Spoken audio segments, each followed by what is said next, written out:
Hiya Petalheads, I'm Stu, and today I'm going to try and take some cuttings from this single stem of carnations which were bought from a shop as a bunch of flowers for my mum for Mother's Day, who sadly has passed away recently. So don't get upset. I went round to her house and the bunch of flowers I'd got her for Mother's Day was still in a vase. I rescued them. I've dried out all of the other flowers that I got. There was 3 bunches of flowers that I got her, and she'd put them all in one vase, and there's a mixture. There's lilies, a rose, asters, some other things I can't remember off the top of my head. But that bunch of that one stem of carnations, they had not opened yet, so I kept them going in a vase at my house in some water. And now what I want to do is take some cuttings from them so I can have them growing outside in my alleyway in a pot this year. And every time I look through, it'll be a nice way of thinking of me mum. Right, wish me luck. There's a few different ways you can strike your cuttings. By that I mean the growing medium that you're going to try and get them to root in. I'm going to use compost mixed with perlite. What the perlite will do is allow the compost to be quite free draining, because your cuttings, if they're in very soggy compost, they could rot off before they've had a chance to grow their own roots if they're kept in too moist. So this perlite acts as like drainage, and it just opens up the compost, keeps it nice and light and free draining. So now I'll add some compost. Another way you can take cuttings, it's really easy, is just sit them in a glass of water. You'd remove leaves lower down the stem because they're just going to rot in the water. So what you've got is like the bottom couple of inches of the stem sitting in the water, and they'll root really well. But just because this is how I want to do it, I'm going to use the compost method.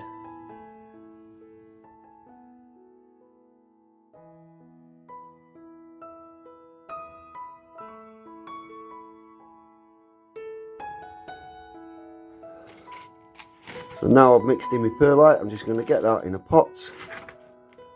The size of the pot that you use, I suppose, depends on how many cuttings you're going to be putting in there. That's up to you. Now, ideally, I would prefer not to take cuttings from this, because as you can see, there's a lot of flower buds on them, and the plant might struggle because it's going to be feeding the flower. I suppose I could nip them off. I'll try some nipped off and some left on. Bit of an experiment. But like I say, ideally I would look for a side shoot coming off the stem that hasn't got flower buds on yet, and it's just got a bit of a stalk and some leaves. So where the side shoot meets the stem, I'm going to take it off. There we are. A bit of a heel on it. And I'm going to remove that lower leaf. Let's have a look at this. Do you know what? There's a tiny side shoot there. I might. Not sure.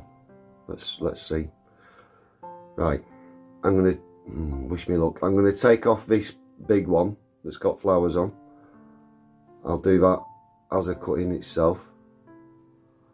Okay. So what I'm left with is that and that. I'll put both of those in the pot and see how we get on. I'll also do a few more. I'm going to pop it down the edge side of the pot, and that way, just again, it just helps with that drainage, so that they're not going to be sitting in sodden wet compost, which could rot them before they've had a chance to root. So I'm pushing them about an inch down so that the heel, where I've taken a cutting from the mother plant, the heel is about an inch underneath the soil. That little one there, I think. Take that leaf off.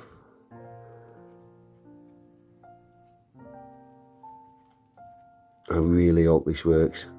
I've got a lot invested in this one stem of carnations, as I explained before, because of where it's come from and who they were given to. So what I'm going to do is I will pop this back in the vase of water, and hopefully these buds will open soon. But for now, I've got a total of 1, 2, tiny 1, 3, 4, 5, 6, 7 cuttings. Some I've taken a flower bud off, some I've left on. We'll see how we get on. Couple of options now before I water this about what I'm going to stand it in. Sure, we've all had things like that in our kitchen. I can't remember what this had in it. A microwave burger or some fruit or something. So you can save and wash those things out. Or an actual plants pot saucer. But either way, whatever you use, I'm going to use that just as a form of recycling. Whatever you use, try and water from the bottom. So rather than water into the plant pot, I'm going to water into my container, and then the moisture will be sucked up through the bottom of the pot. And by watering from the bottom, you're not going to batter these delicate cuttings by splashing water onto them. Just keep an eye on the soil. You want it moist, never dry, but never soaking wet. Another thing we can do to help speed up the process of root formation is, I've got some rooting hormone powder. I'm just going to put a bit in that tray.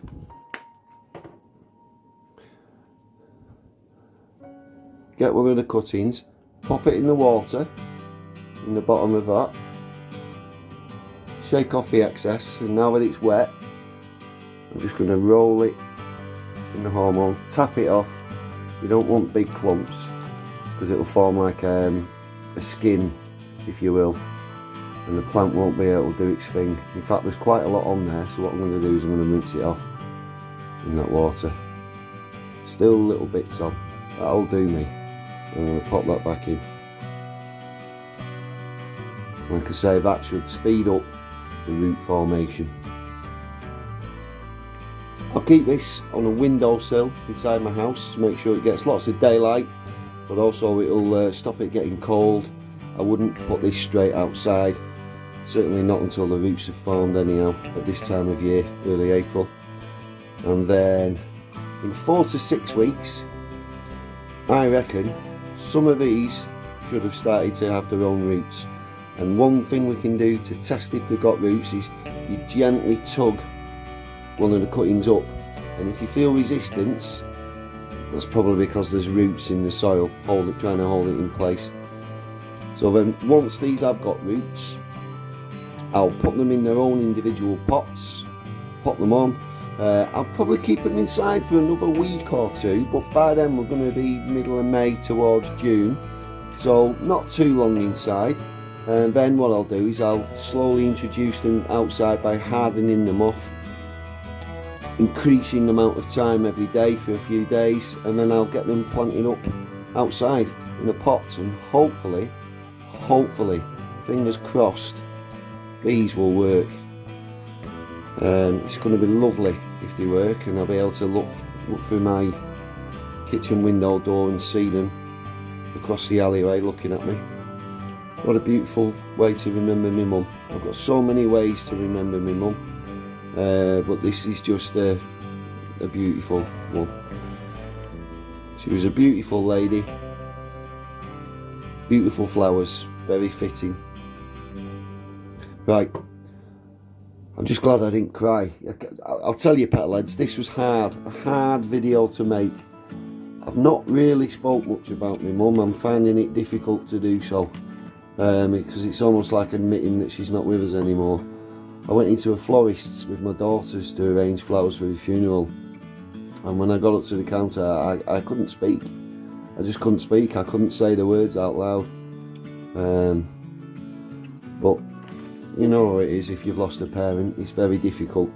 So it's not all about me. I'm thinking of all of you guys as well.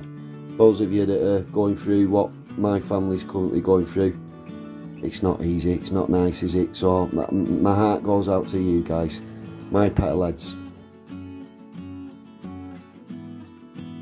I'll keep you posted with an update on how these do. Please keep your fingers crossed for me, okay, that these work.